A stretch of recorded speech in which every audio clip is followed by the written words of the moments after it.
ॐ कर्पूरगौरं करुणावतारं संसारसारं भुजगेन्द्रहारं सदा वसन्तं हृदयारविन्दे भवं भवानी सहितं नमामि। नन्दीग्रामे पुरा कचिन् महानन्देति विस्तुता बभूवार वनिता शिवभक्त सुंदरी। नंदी ग्राम में एक महानंदा नाम की वेश्या रह रही थी। शंकर जी की भक्ति में तत्पर रहती थी और बड़ी ही सुंदरी थी। सब संगीत विद्या में निपुण थी और ऐसी मनोहर थी कि राजा रानी भी उसे चाहते थे। सर्व संगीत विद्यासु निपुणाति मनोहरा तस्यागे निहिष्यन्ति राज्यो राजान्येव च। उसके गान से सभी मुग्ध रहते थे। हमेशा शंकर जी का भजन किया करती थी, पंचाक्षर का जाप किया करती थी और शरीर में भस्म लगाए रहती थी, रुद्राक्ष का माला धारण किए रहती थी। एक बंदर और एक मुर्गा पाल रखी थी। बंदर को भी रुद्राक्ष से सजाए रहती थी और मुर्गे की शिखा में भी रुद्राक्ष का माला लगाए रहती थी। तो शिवनाम जप सकता भस्म रुद्राक्ष भूषण रुद्राक्षभूष इत्येकं मर्कटं चैव कुक्कुटं करतालैश्च गीतैश्च सदा नर्तते स्म च। और ताल दे करके उसी मुर्गे और बंदर के साथ स्वयं नाचती थी।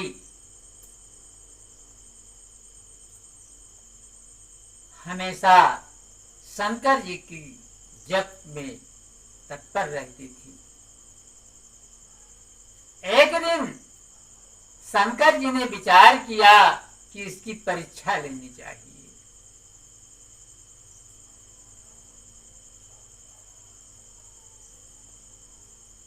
शंकर जी जाते हैं एक वैश्य का रूप धारण करके, हाथ में बहुत कीमती सुवर्ण का कंगन है।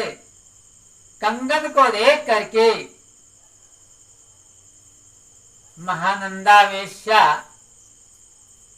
कहने लगी कि आपका कंगन तो बड़ा सुंदर है, इसे मुझे दे दो। वैश्य वेशधारी शिव जी ने कहा, इसके बदले में तुम मुझे क्या दोगी? महानंदा ने कहा कि देखिए, मेरे यहाँ केवल वेश्यावृत्ति है, मैं वेश्या हूँ, हमारी माता वगैरह सब यही काम किया, तो मैं क्या दूंगी? 3 दिन तक तुम्हारी स्त्री रहूंगी। इस कंगन को मुझे दे दो, 3 दिन तुम्हारी पत्नी बन करके रहूंगी। वैश्य ने कंगन दे दिया। कहा, एक शर्त है, हमारे पास एक शिवलिंग है, यही मेरा प्राण है, इसको संभाल कर रखना, समझ लीजिए कि मेरा प्राण है। महानंदा ने कहा, ठीक है, इसकी चिंता न करो, इसे मैं संभाल करके रखूंगी। ले जा करके घर में रख दिया। दूसरे दिन आग लग गई। जो शिवलिंग था वो फूट गया, टूट गया, टुकड़े टुकड़े हो गए। अब तो वैश्य लगा रोने।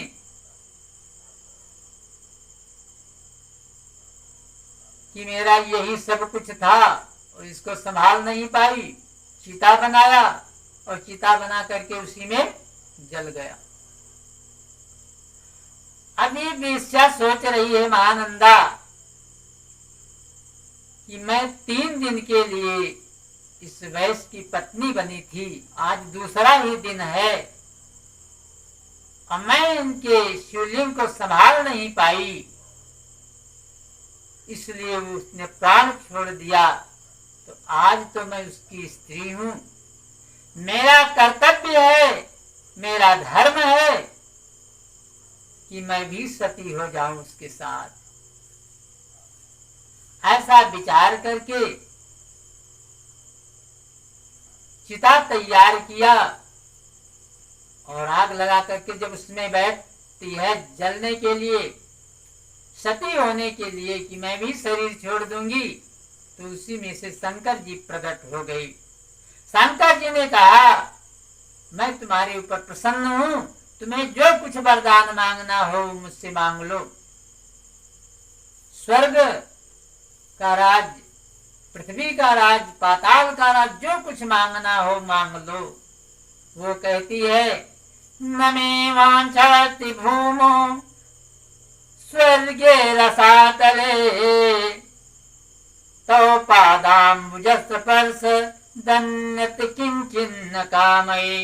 ना मुझे पृथ्वी का राज चाहिए, ना स्वर्ग का, ना पाताल का, मुझे तो आपके चरण कमलों में प्रेम चाहिए और मुझे कुछ नहीं चाहिए। एक तो आपके चरण कमलों में मेरी अविचल भक्ति बनी रहे और दूसरा वरदान ये दीजिए कि ये में भृत्या च दासश्च ये चान्ये मम बांधवा सर्वे तद्दर्शनम परास्तयि संन्यस्तवृत्तयः। मेरे जो सेवक हैं, गण हैं, बंदर, मुर्गे, तबला बजाने वाले जो मेरे यहाँ रह रहे हैं, इन्हें पुनर्जन्म भयम घोरम विमोचे नमोस्तुते, इनका पुनर्जन्म न हो, यानी इन्हें मोक्ष की प्राप्ति हो जाए। शंकर जी ने कहा यो मस्त महानंदा भगवान की आराधना करती थी, भगवान के प्रति प्रेम था, भगवान ने वैश्य नाथ अवतार लेकर के परीक्षा लिया और फिर इसको भी मोक्ष कर दिया। इनके जो बंधु बांधव थे वहां रहने वाले सभी को मोक्ष हो गया। ये शिव पुराण की महात्मा है। शिव पुराण का कथा जो प्रेम से सुनता है या शंकर जी की भक्ति प्रेम से करता है, उसे मोक्ष की प्राप्ति तो अवश्य ही हो जाती है।